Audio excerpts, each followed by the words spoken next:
I want to focus my remarks very clearly in relation to what's happening in America right now. Very clearly. It is extremely troubling that the leader, I guess, unappointed leader of the free world, the United States, which every Western democracy has always aspired to be like, has decided to pursue a policy that is so exclusive, so divisive, so contrary to the rule of democracy, the rule of law, the rule of freedom of association, the freedom of religion. When you see that not just overnight, the president's spokesperson attacked people for wanting to simply point out that Jews were exterminated as part of the Holocaust in their denial of what is an appropriate fact on Holocaust Remembrance Day.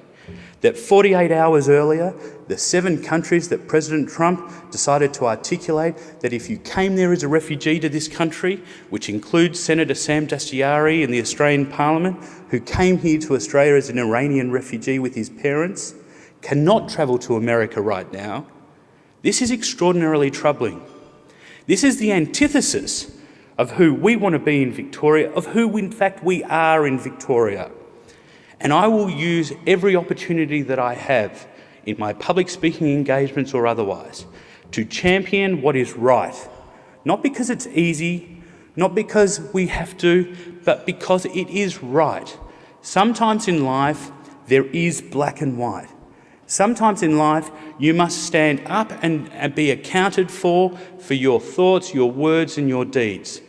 Today is one of those times. To discriminate against people, not because of the threat that they pose, but because of where they come from or what religion they associate with, is not right.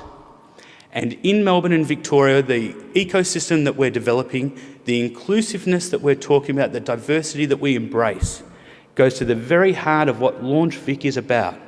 And I, as Minister, unashamedly will continue to use LaunchVic and continue to support programs and policies that demonstrate that diversity is not something that you can negotiate on.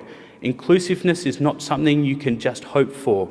That we have to work for this, because if we don't, if we stop believing and articulating, championing these types of ideals, what happened in America will happen here. And I absolutely call upon our own Prime Minister to show some leadership in this space, to stand up to President Trump and his new administration and say that this is not right.